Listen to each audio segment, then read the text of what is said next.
And it is that time of year, 2018, where I'm talking about 2017 again. Getting my best of list out in the next 2 days. But before we get the top 10 and top worst, or top 10 worst and best movies 2017 out of the way, we do have our other video, and that is which movie came out, or which studio came out on top at the box office. Now I thought of this. Now I thought of this video up just random, like, you know what, I do the box office every week. Why don't I just do kind of like a compiled video at the end where it's like which studio basically did the best, which is what I'm doing. Now I'm going to preface this right now at the beginning and at the end, saying that the only numbers I have that are actual real numbers here are the budgets that are listed and the actual amount that the movie's made. Now, I always go by the standard formula that the theaters generally take about a third of a cut of the movie. That's the general consensus, because the studios take a cut. So I did that. But when it comes to the marketing budget, that's the one that's always the killer for me. That's the one I always have to make an assumption on unless it's actually been said. Like with Justice League, I heard it was about $450. I actually had to readjust that number apparently. Apparently it's not quite that.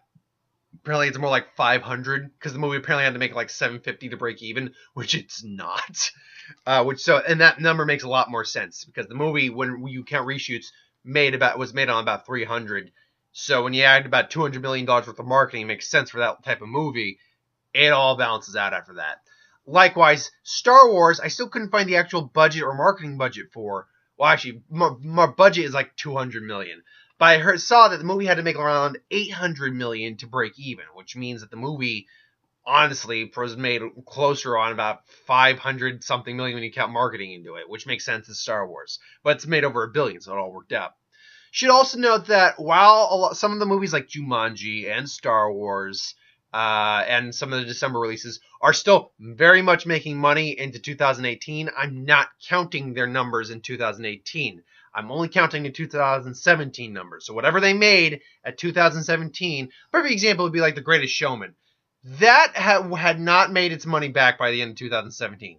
It might make its money back by the end of its run 2018, but I'm only counting its numbers up until 2018 or 2017. So with all that out of the way, let's break this down. So I'm only doing the big six here. I'm going to have to now move Lionsgate kind of merged into that bit, almost is close enough to that big six that I might want to now just consider Lionsgate as the next one following year because Fox Studios has more or less been sold off to Disney now. So it's Fox, Sony, Paramount, Universal, Disney, and WB. So which studio came out on top? Which studio did the best? Which studio did the worst financially by my numbers? Now, the way I pretty much did this, again, was... And where's... There. The way I pretty much did this was... Got the box office, took the third out of the box office. Then I basically minused the budget and the marketing budget from the remaining number. And whatever that number was, that's the profit that movie made. So, and then I added them together, and if a movie lost money, I put the amount it lost on the side, added that together, and when it all said and done, I subtracted the amount it lost from the amount it made, and that was the final number I got. So basically, at number 6, the lowest ranking studio this year was Paramount. Now, give me 1 second to get the Paramount page up. Yep, Paramount. Now, if you want to talk about a studio that did not have a good year, let's talk about a studio that did not have a good year. Because, and give me 1 second, I've got to find the ones that actually, was that? Nope, not, oh, and yes, that was the one. So, let's be clear right now. And I'm not going to spend too much time on each of these studios because that would make this video extremely long. I'll spend a couple minutes on each one. You would think that when you put a Transformers movie out, despite the fact that I'm one of the people who doesn't like them, the majority of people don't like them, they've been making God knows how much money. But you know what? That movie that should have been your highest grossing movie of your studio this year didn't even make as much as the original Transformers did. That movie only made $605 million. When you count for the fact that the movie was made on around a $217 million budget, factor in at least about 150 million worth of marketing, I'm guessing, for because it's a Transformers movie. Possibly more, but I went on the low end because when I thought marketing, I had to think of all the marketing I actually saw for the movie. And Transformers, obviously, it was big enough that it had to have had at least 100 million, probably more, because the last two made over $1 billion. But then you factor in that means it's like 367 million. You do the math, take the third out. The movie did not lose money. It made about $37 million. The highest grossing movie of the studio this year was freaking Triple X Return of Xander Cage. That movie made $346 million on an $85 million budget. Add probably about $50 million worth of marketing. And then you do the math, it's made on about $135 million at that point. Do the math, it made about $96 million, which is not bad. But then you factor in the only other one I can think of that made any money was probably Rings, which was only made on a budget of about, where was it? 25 million? Oh, excuse me. Where was Rings' budget? Oh, Rings' budget was about 25 million. Yeah. And I had to guess because it was lower budget gets lower marketing, probably about 20 million. So you're looking at it made about 10 million. But then you get Baywatch, which luckily, if I did my math right, literally broke even. Like, did not lose the money. Ghost in the Shell, which lost them a pretty penny, at least around $46 million. Monster Trucks, which cost them a butt ton. It made 43 million, and it's 64 million worldwide. Take its number out, made 43 million. It lost them like $32 million. Daddy's Home 2 lost them not a lot, lost them like a couple million, and it's not done yet. Suburbicon, though, and downsizing, though. To preface this before I get to the actual number, downsizing, $69 million, at probably about a $50 million marketing budget, because that's 69, that's about right. That's usually an average amount. Lost $119 million. No, excuse me, did not lose them that, sorry. It lost them $102 million. Suburbicon made about $5.7 million. It lost them probably somewhere in the neighborhood of $46 million. The studio not only is the lowest ranking studio, it is the only studio to have lost money this year. If I got my numbers right, and I'm certain I don't, by the way, it's a rough estimate, $208 million is where Paramount landed this year. Not what it made, what it lost. It lost $208 million this year. to do the Ace Ventura thing, just... So, yes, Paramount did not do well this year at all. At all. Coming in number 5 was Fox Studios. Now, Fox Studios, on the other hand, did not do too bad. Fox Studios came in at an overall number of about $280 million. Now, a lot of that comes from the fact that Baby Driver and Logan both really came through for them. Actually, it was Baby Driver, Logan, not Baby Driver, sorry, Boss Baby, Logan, and I believe, if I'm looking at it right, Kingsman: The Golden Circle, and Murder on the Orient Express. I forgot about that. Murder on the Orient Express all came in and made a really solid amount of profit. Logan came in and made around $204 million. The movie's only made on $97 million. Made $616 million. I mean, when you count marketing, it probably had about $100 worth of marketing, give or take. So it made nearly $200 million. But then you factored the math in, it made over $200 million. Likewise, Murder on the Orient Express was probably at about a $50 million marketing budget, made on $55 million. It's currently made $326 million. Do the math, it made a lot of money. So right off the bat, but they also had, and then, I mean, you had, what was the other one? I think Boss Baby was the other one I was talking about. Yeah, Boss Baby made about $108 million. Then he had some other minor wins, like, again, Kingsman: The Golden Circle, I believe, made about $60 million bucks. What was the other one? I think, Planet of the Apes, War for the Planet of the Apes made about like $77 million bucks or something like that. But there was also some hiccups this year. There was Captain Underpants, which didn't do well. Snatch didn't do well. Mountain Between Us didn't do well.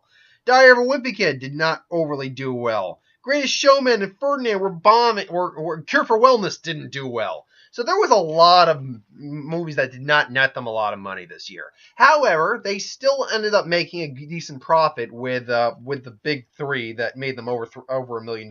Logan made them over $200 million. So Fox came in at number 5 on the ranking. At number 4, we now go from minor numbers to some decent-sized numbers.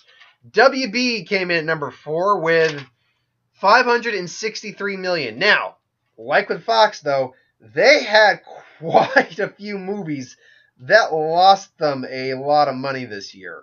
Particularly a couple known as Justice League.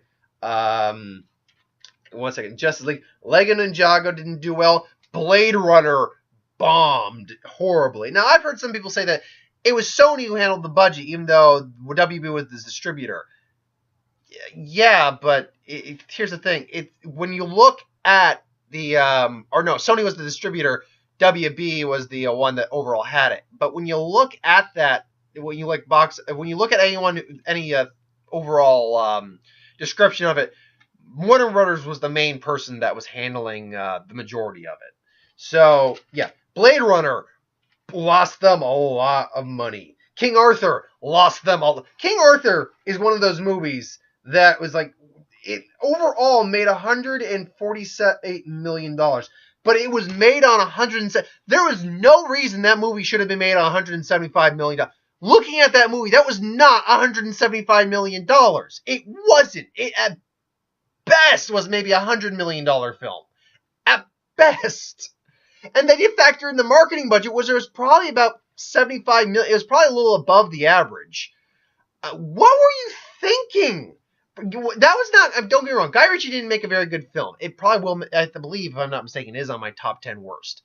Guy Ritchie didn't make a very good film. However, you can't blame Guy Ritchie for that movie bombing overall. You have to blame yourselves for putting that much damn money in the movie when that clearly was not a $175 million movie. It wasn't. At best, it was $100 million. Probably more. It should have been more like a $75 million film. And in that case, you could have made the argument that the movie would have broken even at that point. But no, you thought you were thinking too much. Oh, God. But then again, you still had things like Wonder Woman, like It, like Dunkirk, like Kong Skull Island. They had over 4 movies this year that made over $100 million at the box office. I believe, actually, that it was respectively Dunkirk, It, Wonder Woman, and what was the other one that made over $100 million at the box office? Give me a second here. Which one was it? It was, if I'm not mistaken, Annabelle Creation. Yeah, when you got a movie that's made on like $5 million, I can't remember the actual budget. Wait, it's right here. What am I talking about? It was made on $15 million. Probably had maybe $30 million in marketing, to be fair, because the other one did great. So you're looking at maybe $45 million altogether. And the movie made, if I'm not mistaken here, $305 million. Yeah, you make some profit. But when I did the math, before everything else was said and done, the studio had made like a little over $1 billion before you take the movies that they bombed on into account. When you took that into account, the studio only made about $563 million. Oh, okay, only $563 million. The studio made $563 million. So yeah, it came in at number 4 because of that. But at number 3, surprisingly, is Sony. Now, if anyone who's been watching me for a while now, you know that when I look at the box office, when Sony's got a movie out, I'm looking to see if Sony's doing well, because Sony was in trouble a while back. Sony was on the verge of bankruptcy. They were able to come back from it, but they were on the verge of it, including losing their movie divisions, all that.